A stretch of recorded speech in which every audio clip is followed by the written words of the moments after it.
अस्सलाम वालेकुम नाज़रीन, क्या हाल चाल है आपके। आपका बहुत बहुत शुक्रिया for the overwhelming response. It means a lot to me and I am so encouraged. Please अपनी राय से मुझे बताते रहिएगा because it means a lot, और ताकि मैं आपके लिए और भी अच्छे से अच्छे प्रोग्राम्स ला सकूं। इसके साथ ही मैं कहूँगी कि आज का प्रोग्राम बहुत ख़ास है क्योंकि मेरे साथ आज डॉक्टर मोहम्मद ताहिर तशरीफ़ रख रहे हैं। डॉक्टर साहब जो हैं ये he is a well renowned cosmetic surgeon from Pakistan. पिछले 20 साल से लेज़र प्रैक्सिस के नाम से लाहौर में इनका क्लिनिक है, जो कि ना सिर्फ हेयर ट्रांसप्लांट का बल्कि उसके अलावा स्किन की हर प्रॉब्लम को ये डील करते हैं। And we are so lucky कि माशाल्लाह now Laser Praxis is operative under his supervision on Ontario Mississauga. अस्सलाम वालेकुम डॉक्टर साहब। वालेकुम अस्सलाम। क्या हाल चाल है आपके? अल्हम्दुलिल्लाह, अल्लाह का बड़ा शुक्र है आपका आपका। बहुत बहुत शुक्रिया, आपने अपने कीमती वक्त में से हमारे लिए कुछ वक्त निकाला। नहीं sir, really big honour for me कि आपने मुझे सर आपका इनवाइट किया। शुक्रिया। तो I am always available really जब मैंने यू कॉल मी। तो और बताएं आप कैसे अल्लाह हैं? का शुक्र है। डॉक्टर साहब, आपके साथ एक तो हमारी मेडिकल टर्मिनोलॉजी इतनी होती है कि वो शायद लोगों के लिए अंडरस्टैंड करना बड़ा मुश्किल होगा, तो हम अपनी गुफ्तगू में कोशिश ये करेंगे कि कम से कम मेडिकल टर्मिनोलॉजीज इस्तेमाल जी करें ताकि हर कोई आसानी से हमारा मैसेज समझ जी जी सके। जी जी। तो आपसे थोड़ी सी इंफॉर्मेशन लेना चाहूँगी, मेरे नाजरीन के लिए भी ये बहुत ज़रूरी है कि कुछ कंडीशंस हैं। माशाल्लाह आपकी तो इतनी प्रैक्टिस है और आपने तो बहुत पेशेंट्स देखे होंगे, एक्नी और कोर्स फेशियल हेयर ग्रोथ, जी जी। और इसके साथ साथ बहुत सी और चीज़ें जो मुझे यकीन है कि मेरे नाजरीन भी आपसे नॉलेज हासिल करना चाहते होंगे, मैं भी हासिल करना चाहती हूँ। तो पहले तो मुझे कुछ एक्ने के बारे में बताएं कि ये एक यूथ की बीमारी थी, लेकिन I think it is a condition, जी जी। और अब ये यूथ को छोड़ के यंग एडल्ट्स और हर एज में देखी जा रही है। तो प्लीज़ बताएं ये इसका क्या हाल है। सबसे पहले तो ये है कि यू आर राइट कि acne is the most common skin condition, जी। और it affects mainly the younger age group between 11 years to 31 years है। अच्छा। So studies have shown that about 75% of the population of this age bracket they get really acne at some stage. Basically तो ये all hormonal. अच्छा, अच्छा। तो उसमें ये है कि when we grow and when we achieve puberty then there is a stimulation of oil glands by increased production of androgen. So sorry you said कि मुझे जो है एंड्रोजन ना। यानी हम ये बात कर लेते हैं कि हार्मोन्स की वजह से ये ज़्यादा, जब हाँ जी। आप बड़े होते हैं, when you are growing up, तो बॉडी के चेंजेस आ रहे होते हैं जिनमें कि हमारे हार्मोन्स जो होते हैं वो बढ़ते हैं और उसकी वजह से जी। ये तो होता है। दूसरी चीज़ मैं आपको ये बताना चाहूँगा कि जो हमारा मॉडर्न लाइफस्टाइल है जिसमें स्ट्रेस और एंजाइटी बहुत ज़्यादा है, जी तो वो बिल्कुल। भी हार्मोन्स को इफ़ेक्ट करता है। जो आप मुझे कह रही थी ना कि इतना ज़्यादा ये कॉमन होता जा जी रहा है जी जी जी जी because we are so busy, जी। फिर स्ट्रेस्ड आउट हैं। आपको बस ये बताना चाहूँगा अपने नाजरीन को कि ये जो स्किन एंड हेयर का जो ताल्लुक है ये जी आपकी लाइफस्टाइल से बहुत ज़्यादा है। व्हेन यू देखें ना आजकल जैसे हम we are always busy, we are stressed out, lack of sleep, सही तरह खाना पीना, पर्सनल केयर, हर वक्त भाग दौड़ कर रहे हैं। तो एक्ने जैसे मैंने बताया है कि एक तो हार्मोनल है, देन लाइफस्टाइल, फिर आपकी ईटिंग हैबिट्स है, फिर आप पर्सनल केयर स्किन केयर कर रहे हैं कि नहीं कर रहे हैं, ठीक है। फिर then it's also the in runs families में है। कुछ लोगों जी में आपने देखा होगा कि उनकी फैमिलीज में सब कोई एक्ने मोर और लेस होता है।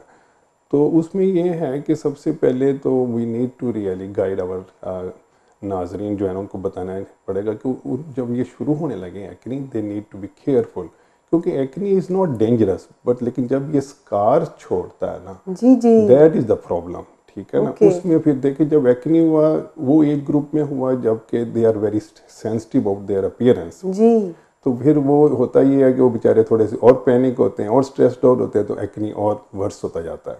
यानी नाज़रीन, डॉक्टर साहब हमें ये बता रहे हैं कि ना ही ये सिर्फ एक हार्मोनल कंडीशन है बल्कि ये आपके लाइफस्टाइल से भी इसका बहुत ताल्लुक है। आप जितने स्ट्रेस्ड आउट होते हैं, जितनी एंजाइटी में होते हैं, उसके साथ ये बढ़ती है।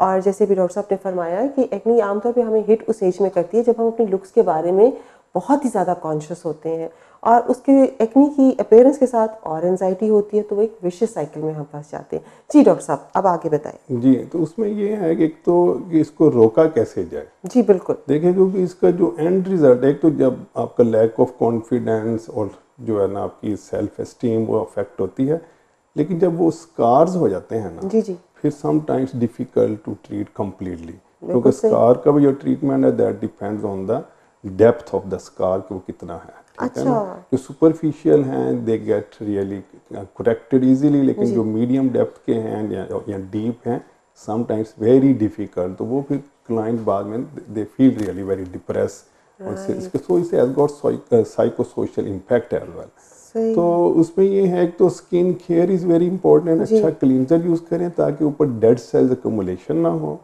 देन ये है कि आप जो है ना वंस वीक स्क्रबिंग करें अच्छी तरह से। तो फिर दूसरा ये है कि अपनी डाइट को ज़रा कंट्रोल में रखें, लाइफस्टाइल आप उसको इजी करने की कोशिश करें, और ग्रीजी मेकअप यूज़ ना करें, ठीक है ना। तो ताकि वो जो है ना आपके जो पोर्स हैं they should not gate block. तो एक्नी उसी वक्त बनता है जब ऑयल पीछे क्लॉग हो जाता है, यानी कि उधर पीछे इकट्ठा हो गया, then it gets really the shape of acne. तो उसमें जो डिफरेंट शेप्स आती हैं, white heads, then black heads, papule, पस्चूज and silk, so they all variety. So इसका जो ट्रेडिशनली जो हम इसको ट्रीट करते रहे हैं that was application of topical products, जो उसमें बेंजाइल जी परऑक्साइड जी बिल्कुल वगैरह है, बिल्कुल, सिलिसिलिक एसिड भी उनमें होता था। सैलिसिलिक जी एसिड। जी बिल्कुल अब फिर लॉन्ग टर्म और उस पर डाल देते थे एंटीबायोटिक लाइक बिल्कुल, आपने टेट्रासाइक्लिन, बिल्कुल सही फरमाया। मोनोसाइक्लिन। जी बिल्कुल। फिर उसके बाद ये रोएकुटेन और एक्यूटेन टाइप जो कि ये सीबम की प्रोडक्शन को कट डाउन कट करते हैं। डाउन करती थी। तो लेटेस्ट जो अप्रोच है इस कंडीशन को ट्रीट करने के लिए, उसमें ये है कि वी सजेस्ट कि वो दे शुड नॉट हेजिटेट कि किसी अच्छे डॉक्टर को अप्रोच करें जी जिसको जी इस चीज़ का एक्सपीरियंस हो। तो उसमें ये है कि we can do a few skin treatments. जी जी It can be in the form of peels, different types of peels, just to take off the ठीक ठीक dead बिल्कुल। cell, and then we can really add up I mean treatments with laser. देखिए, एक तो ये है कि जो प्रॉपर टेक्नोलॉजी एंड प्रॉपर जो है ना पील्स, जी they are going to be helpful, जी ठीक है ना। जिसको पास डॉक्टर के पास सही एक्सपर्टीज़ है, उसके पास प्रॉपर सिस्टम्स हैं, then it's going to very helpful. जी जो एंटीबायोटिक ओरली लेना ये है ना, it's really long term process, has जी got its own side effects. जी तो जी इस वक्त मॉडर्न अप्रोच ये है कि इसको लेज़र ट्रीटमेंट से किया जाए। Right What laser does basically, it actually cut down the production of oil. When okay oil is not there, there will be no acne. साथ ही ओके ये है ऊपर से वो लेज़र का, क्योंकि दो उसको हम मोड यूज़ करते हैं, उसमें जी से जी डेड सेल भी ऊपर से उतर जाते हैं। ठीक तो ऑयल जो बन रहा है वो बाहर आएगा, जी और दूसरा नया जो है ना उसकी प्रोडक्शन कट डाउन हो जाएगी। So this is the most latest approach. Latest. लेकिन I would like to point it out, it's not one time treatment, जी जी 4 to 6 सेशन करने पड़ते हैं, ओके और it's usually 1 to 2 weeks interval पर। राइट तो साथ ही इसके साथ स्किन प्रोडक्ट्स यूज़ करने लाइक क्लींजर, राइट। और वो जो है ना दैट इज़ वेरी इंपॉर्टेंट है। तो व्यूअर्स, इस सेगमेंट में डॉक्टर साहब ने हमें एक्नी की रीज़न्स और उसका इलाज बताया। इस पॉइंट पे तो मेरे ख्याल है आप लोग और हम लोग सारे ये समझ गए होंगे कि एक्नी के लिए एक ज़माने में बेतहाशा एंटीबायोटिक्स का इस्तेमाल किया जाता था, जिनके अपने ही बहुत साइड इफ़ेक्ट्स हैं। तो आजकल उसको बेहतर तरीके से एक्नी को डील करने के लिए पील्स हैं और लेज़र ट्रीटमेंट है। लेज़र ट्रीटमेंट जो है, जैसे डॉक्टर साहब ने फरमाया कि उसके 3 से डॉक्टर साहब कितने सेगमेंट्स आपने 4 कहा? to 6 session. 4 to 6 सेशंस हैं, और अगर वो ही आप रेगुलरली करवा लें तो डेफिनेटली इंशाल्लाह एक्नी का इलाज पॉसिबल है। आपके स्कार्स भी बेहतर हो सकते हैं। डॉक्टर साहब, is it a very expensive treatment? It's not expensive treatment, it's really very cost effective. देखिए, इसके दो फायदे हैं। एक तो आप ओरल मेडिसिन नहीं ले रहे, विच हैज़ गॉट रियली बिल्कुल सही कह रहे हैं, साइड इफेक्ट्स बहुत होते हैं उसके। और client they don't feel like really कि क्या इस एज ग्रुप में दवाई खाए जा रहे हाँ हैं, खाई बिल्कुल जा सही कह रहे रहे हैं, बिल्कुल। Second, yeah, it's not expensive really. If you calculate the cost, it's really very cost effective. लेकिन ये है कि हम जो we like and the results are good results are good. And Yeah. More rapid. Yes. Thank you doctor साहब। Systemic कोई चीज़ नहीं ना जा रही है, हाँ। टॉपिकल ट्रीटमेंट है, दैट इज बिल्कुल आप सही कह रही हैं, यानी वो हमारे सिस्टम्स इफेक्ट नहीं हो रहे हैं, जी, क्योंकि जी। एंटीबायोटिक्स तो आपके लिवर को, स्टमक को, किसी भी चीज़ को किसी हार्म चीज़ कर को। सकता है। तो लेडीज एंड जेंटलमैन, एक तो नाज़रीन हम लोग इस नतीजे पे पहुंचे हैं कि the laser is a far better, more effective treatment for acne. With this we come for a break. आपसे एक छोटे से ब्रेक पे जाएंगे, but please stay tuned and stay with us. Thank you.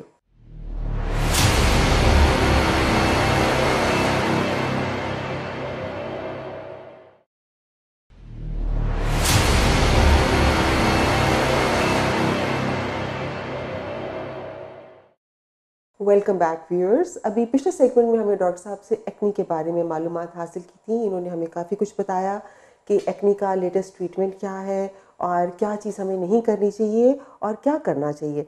इस सेगमेंट में हम डॉक्टर साहब के साथ डिस्कस करेंगे फेशियल हेयर ग्रोथ, जो कि देखा गया है कि आजकल ख़वातीन के अंदर एक बहुत ज़्यादा प्रॉब्लम पाई जा रही है। ना सिर्फ यंग में बल्कि मिडिल एजड लेडीज़ में भी फेशियल हेयर ग्रोथ की प्रॉब्लम बहुत ज़्यादा है। तो इसके बारे में मैं डॉक्टर साहब से बात करूंगी। डॉक्टर साहब ये बताइए कि एक तो कुछ आप इस पर रोशनी डालिए कि आजकल ये फेशियल हेयर ग्रोथ इतना क्यों बढ़ता जा रहा है, और ये भी बताएं कि पहले दौर में शायद इतना नहीं था, और हमारे घर के अंदर जो बच्चियां फेशियल हेयर ग्रोथ से डर के घबरा के कभी ब्लीच कर लेती हैं, कभी वैक्स कर लेती हैं, लेकिन वो एक परमानेंट ट्रीटमेंट नहीं है। तो काइंडली इसके परमानेंट ट्रीटमेंट की तरफ भी हमें कुछ आगाही दें कि इसके लिए क्या है। हाँ जी, आपने सही फरमाया कि जो है ना ये मोस्ट कॉमन कंडीशन है जी जी और इसका साइको सोशल इम्पैक्ट बहुत ज़्यादा है। जी बिल्कुल। देखें, जब बच्चों ने कहीं जाना होता है तो बेचारी सबसे पहले देखती है कि मेरे बालों का क्या बनेगा। जी, चेहरे ठीक पे है ना, बाल है बाल या हैं क्या तो है। वो बेचारी बिल्कुल जल्दी जल्दी मैं वैक्स कराने वैक्स जाऊँ या करिए, ये बिल्कुल वो। सही कह रही हैं। तो इसका काफ़ी इशू है और इसमें ये है कि जो कॉजेज़ जहाँ तक आपने पूछी हैं वो सबसे ज़्यादा तो इसमें हार्मोनल है। अच्छा लेकिन उससे भी ज़्यादा काफ़ी सारे क्लाइंट में जब हम सारी इन्वेस्टिगेशन करवाते हैं, जी। They turn out normal. अच्छा ठीक है ना, तो उसके बावजूद उन बेचारियों को हेयर इश्यूज चल रहा होता है। बिल्कुल सही। Probably it's the lifestyle, stress, hormone stimulation, और ये जो इसकी हार्मोनल जो मोस्ट कॉमन कॉज है वो है पॉलीसिस्टिक ओवरी सिंड्रोम। सही। उसमें जो है ना ज़्यादा एंड्रोजन आ रहे हैं और they are really stimulating hair follicle और शैग बन रही है। तो उसमें फिर ये है कि जो लेज़र ट्रीटमेंट है that is really the answer, क्योंकि अच्छा जब आपके बाल हैं you are bound to do something. ठीक है बिल्कुल ना, सही कह रहे उसमें हैं जो आप। ट्रेडिशनल जो ट्रीटमेंट थे, थ्रेडिंग, वैक्सिंग जी जी और इलेक्ट्रोलाइसिस सॉरी, वो जो है वो अब उसकी अपनी अपनी प्रॉब्लम्स हैं। देखें, जब क्लाइंट मेरे पास आती है जी तो आई कैन टेल कि ये थ्रेडिंग, क्योंकि जो थ्रेड की जो रगड़ है या जी फ्रिक्शन जी से जी जी वो स्किन डार्क होना, पर्टिकुलरली उन बच्चियों में जिनमें ओह, पिगमेंटेशन टेंडेंसी हो, तो टेंडेंसी यहाँ के की स्किन जो है ना थ्रेडिंग से वो डार्क वो होना शुरू हो जाती ब्लूइश है, टिंज ब्लूइश आना टिंज आ जाता आना है। शुरू हो तो जाता है। इसीलिए जो है ना, इसी तरह वैक्सिंग कुछ क्लाइंट्स को वो सूट भी नहीं करती, उनको पिंपल्स हो हाँ, जाते हैं जो वो कराते हैं। और वो स्किन भी उनकी स्किन, उतर जाती है जी जी जी वैक्स जी। करते हुए, तो बर्न्स भी हो इसलिए जो है सकते ना, हैं। हाँ जी, तो अभी क्योंकि इस वक्त this is the most commonly perform procedure जो ये जी लेज़र हेयर रिमूवल है। अच्छा लेकिन इसमें कुछ चीज़ें जो मैं पॉइंट आउट करना चाहूँगा। जी जी एक तो ये है, it's not one time treatment, and the जो जा रहे हो जिस सेंटर में, यू नीड टू सी कि उसकी एक्सपर्टीज, उनके पास टेक्नोलॉजी क्या है, उनका जो है ना मशीन का ब्रांड कौन सा है। अच्छा ठीक है। अच्छा। डॉक्टर साहब इसमें मैं थोड़ा सा आपसे ये, एक तो आपने बड़ा अच्छा बताया कि it is not a one time treatment. दूसरा ये आपने प्लीज़ बताना कि हम लोगों की स्किन के लिए कौन सी मशीन ज़्यादा इफ़ेक्टिव है। और आमतौर पे एक बड़ी हमारे जहनों में मिसकंसेप्शन है कि जी बस एक दफ़ा लेज़र करवा लिया, चेहरे के बाल ख़त्म हो गए और चेहरा साफ़ हो गया। तो क्या इसकी हमें कोई ट्रीटमेंट्स का होता है, पैकेज होता है जो करवाना पड़ता है, यानी 2 से 4 या 6 ट्रीटमेंट्स करवाने पड़ेंगे, और कितने वक्फे पे करवाने पड़ते हैं और उसका रिज़ल्ट क्या होता है? प्लीज़ ये सवालात कुछ ज़्यादा हैं, लेकिन आप ज़रा रोशनी नहीं डालिए। नहीं, इंशाल्लाह मैं कोशिश करता हूँ इसको जवाब देने की। जी एक तो ये है कि जो हमारी ब्राउन स्किन है जिसको हम जी जी टाइप 4 एंड 5 कहते हैं, अच्छा टाइप 4 की जो हमारी कम्युनिटी जी है, जी जी टाइप जी 4, बिल्कुल बिल्कुल उसमें IPL इंटेंस पल्स लाइट, लेकिन कोई सही ब्रांड की। सेकंड ये है Nd YAG and diode, they are all good. Good लेकिन अपार्ट फ्रॉम दैट जो एक्सपीरियंस है जो कर रहा है operator, that is very important. क्योंकि इसकी जो मेन कॉम्प्लिकेशन है दैट इज़ बर्न, कि क्लाइंट की स्किन बर्न भी ना हो और सारी जो एनर्जी है it should go to the hair root और उसका रिजल्ट भी आए। सेकंड जो आपने क्वेश्चन किया है कि इसकी परमानेंसी का, वो ये है वही जो है ना, कैन नॉट गारंटी परमानेंट जो है ना हेयर रिमूवल होगी, but it's going to be permanent reduction. But again okay it's variable okay depending really कि आपकी इंटरनल स्टिमुलेशन कैसी है। तो okay 80% clients are very much satisfied with जी द जी ट्रीटमेंट, जी 20% they are satisfied but they need maintenance session. ओ वो लोग हैं जिनको हार्मोनल इश्यूज हैं, so okay they need to get really maintenance session. Okay उसमें ये होता है जो बेसिक रिजीम है 6 सेशंस की ऑलमोस्ट जी मे जी बी जी जी 7, जी जी which we do at monthly interval on the face and underarm, जी and on the arms and leg at 2 months interval. Okay So hair growth cycle is variable from area to area.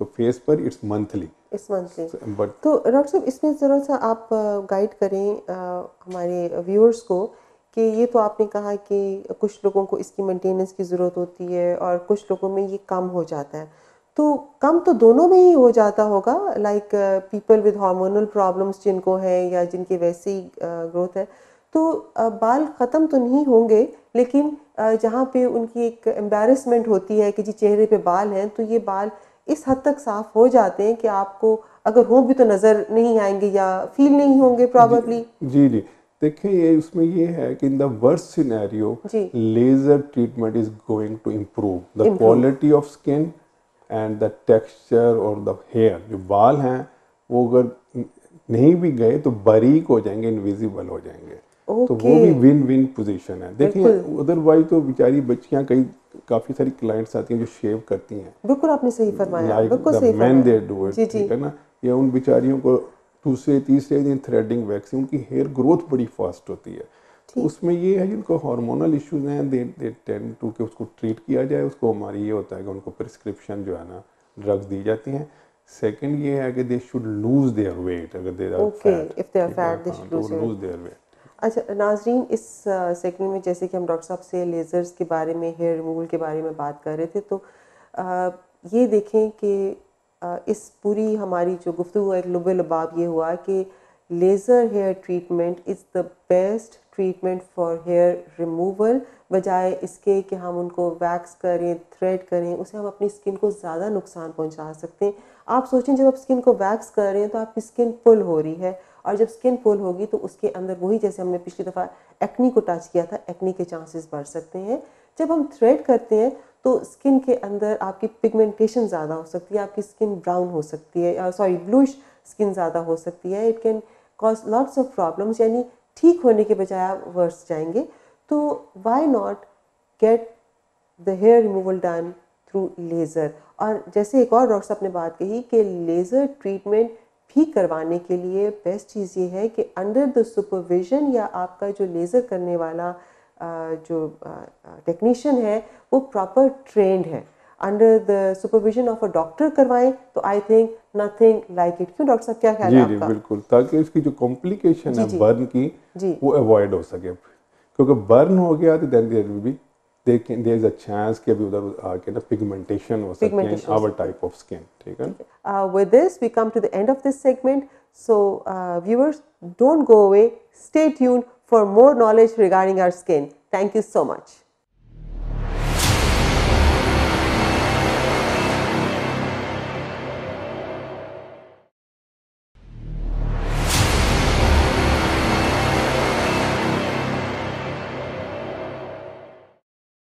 Welcome back viewers.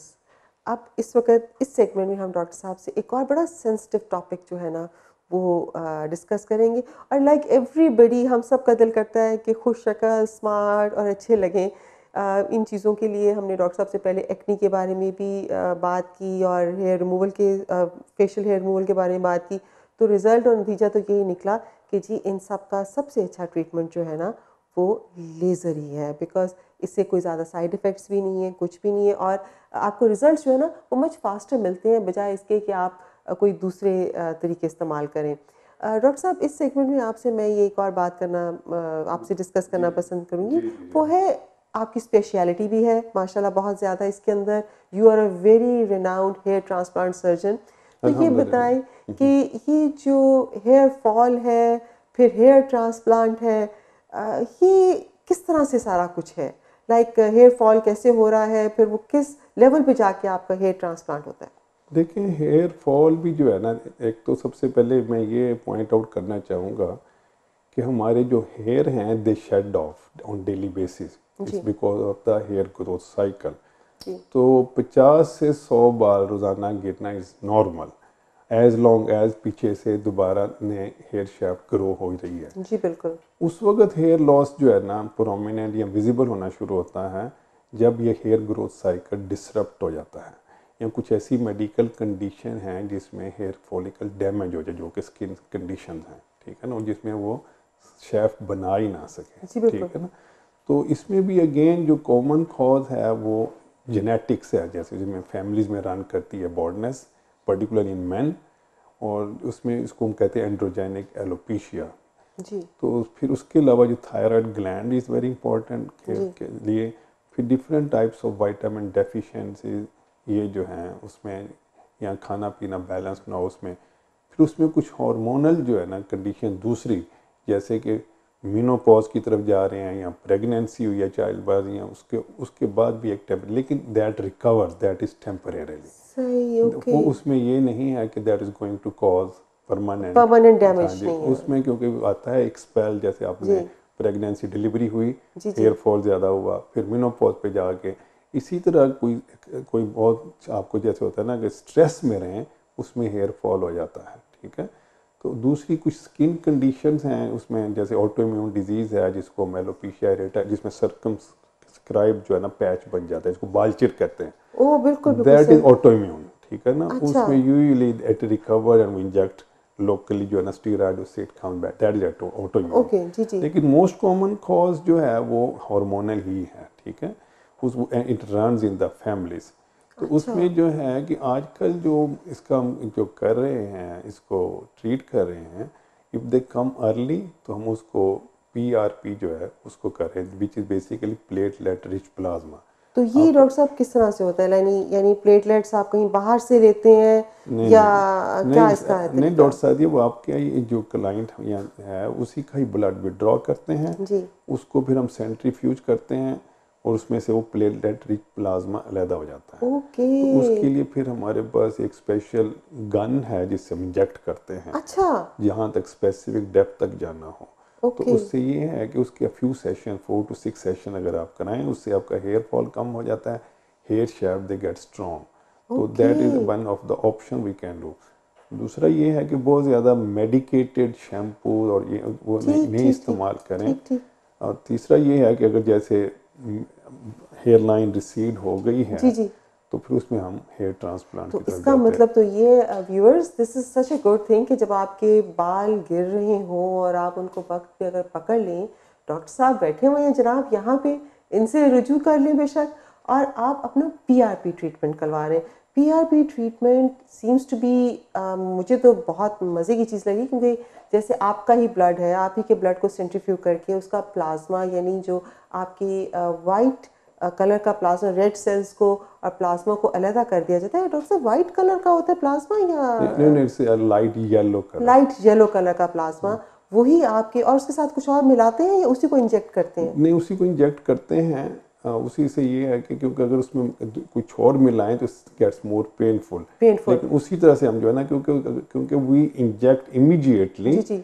तो हमें कि उसको आप ज़्यादा dermis के ज़रूरत नहीं लेवल पे है। करेंगे? जी जी, थोड़ा सा एपिडर्मिस से नीचे एपिडर्मिस नीचे जाके ना, जाएंगे आप? एपिडर्मिस नीचे, नीचे। एपिडर्मिस एंड डर्मा के दरमियान जो है ना ठीक। जंक्शनल लेयर पे जाके ज़्यादा तो होता देखें, ये तो फिर आप अपनी जब आपकी स्किन को आप ही का प्लाज्मा मिलेगा, तो honestly this is a very enriching thing for your own skin, और डेफिनेटली हेयर ग्रोथ जो है वो इन्हांस होगी और आप बॉल्डनेस से काफ़ी हद तक बच सकेंगे। एंड इन केस अगर वो ज़्यादा बढ़ती नहीं है, अगर वो कंट्रोल हो जाती तो वेरी गुड, अदरवाइज डॉक्टर साहब जैसे बता रहे हैं कि रिसीडिंग हेयरलाइन के लिए जी जी। और उन चीज़ों के लिए हेयर ट्रांसप्लांट का भी इनके पास मौजूद है। डॉक्टर साहब ये जो हेयर ट्रांसप्लांट है, ये मतलब कौन से बाल कहाँ पे लगते हैं? देखें ये ज़रा बताएं। ये जो बैक ऑफ हेड है दैट इज जी वी जी कॉल्ड डोनर एरिया। जी जी। यहाँ से बाल लेके तो इधर करते हैं, क्योंकि ये जो बाल हैं they are going to live for your life. Okay, क्योंकि बॉर्डनेस ऊपर होती है, पीछे वाले जो है ना they stay for your they life. Stay for तो लाइफ। ये डोनर एरिया यहाँ से बाल लेके हम तो is it a very painful procedure doctor no साहब? It's being done under local anaesthesia. जब वो with very fine adult local anaesthesia करते हैं उसके बाद क्लाइंट कंफर्टेबल है, they are just watching TV और अपना अच्छा, सारा काम। लेकिन इट्स लॉन्ग आवर प्रोसीजर, 8 से 10 घंटे लग जाते हैं। 8 से 10 घंटे का हाँ जी, प्रोसीजर तो है। तो उसके बाद वंस इट इज़ डन, तो आपका जो पेशेंट है या आपका जो क्लाइंट है वो कितनी देर के बाद इज़ ही और she ready to do the regular daily work? देखिए नॉर्मली जो है ना उसमें 2 से 3 दिन का हम उनको रेस्ट कहते हैं, ठीक है। क्योंकि थोड़ी स्कैल्प फॉर्मेशन हो जाए। अब उसमें क्योंकि ऊपर हेयर ग्राफ्ट लगे होते जी हैं, जी। तो अब depending on the nature of their work और सोशल कमिटमेंट्स, तो लेकिन रेस्ट इसमें नहीं है। ओके। जस्ट कि आपको तो बाल लगे हुए हैं तो they can wear some sort of cap, तो काम कर सकते हैं। ओके। हाँ, इस बाकी इसमें कोई ऐसा बेड रेस्ट नहीं है। लेकिन 2 वीक्स में जो ये ग्राफ्ट लगते हैं उसके scab they shed off, then they get the normal then skin they get the appearance. Normal तो skin if the appearance. People are very conscious about their appearance, इधर they can wear a cap, और दूसरा ये है कि 2 हफ्ते कुछ ऐसा ना करें। नहीं, ये तो आपने बहुत ही अच्छी चीज़ बताई है, क्योंकि आजकल देखा जा रहा है कि हॉलीवुड से लेके बॉलीवुड से लेके हर जगह पे हमारे जो सेलिब्रिटीज़ हैं they go for hair transplant, क्योंकि everybody everything is about looks, जी, everything is hair about looks. और नाज़रीन, डॉक्टर साहब का बहुत बहुत शुक्रिया कि उन्होंने प्लेजर। इतना टाइम निकाला और हमें इतनी उन्होंने नॉलेज दी। इसके साथ ही इस सेगमेंट को ख़त्म करने से पहले एक आपसे फिर से गुजारिश होगी कि जैसे हमने हर सेगमेंट में डॉक्टर साहब ने जब हमें एक्नी, हेयर फॉल और हेयर ग्रोथ के बारे में जब बता रहे थे, तो आपने नोट किया होगा कि हर जगह पे एक ही चीज़ आ रही है कि आपका लाइफ स्टाइल कितना मैटर करता है, आपकी एंजाइटी, आपकी डाइट कितना मैटर करती है आपकी फ़िज़िकल अपीयरेंस और आपकी हेल्थ के ऊपर। इसीलिए खुश रहें, अपने आप को खुश रखें। It's such A short life, छोटी सी ज़िंदगी है। खुश रहें, एंजाइटी को करीब ना आने दें, अपनी डाइट का ख्याल रखें, बहुत बहुत बहुत खुश रखें अपने आप को और अपने इर्द गिर्द के दोस्तों को, सबको प्यार से, मोहब्बत से। थैंक यू डॉक्टर साहब, आपका बहुत बहुत शुक्रिया, शुक्रिया आपने आपका हमारा मैडम। इतना साथ दिया। नाजरीन, प्लीज़ मुझे अपनी राय से ज़रूर बताइएगा। हमारा फेसबुक पेज लाइक करें, उस पर बताएं, ईमेल करें। अगर डॉक्टर साहब से कोई आपको सवाल आते हैं, anything else you want to know, please email us at the given address below. और इसके साथ साथ आपने देखा कि जैसे हम लोग डॉक्टर साहब से बात कर रहे थे, तो हमारे हर सेगमेंट में डॉक्टर साहब ने एक बहुत बात पे जोर दिया कि आपकी एक्नी, आपकी हेयर ग्रोथ के ऊपर आपकी लाइफस्टाइल का, एंजाइटी का कितना इफ़ेक्ट होता है। So please try to stay happy, anxiety को दूर भगाएं, डाइट का ख्याल रखें, अपने प्यारों के साथ, प्यार और मोहब्बत के साथ रहें। With this we come to the end of the program. इंशाल्लाह सी यू नेक्स्ट वीक। खुदा हाफिज़।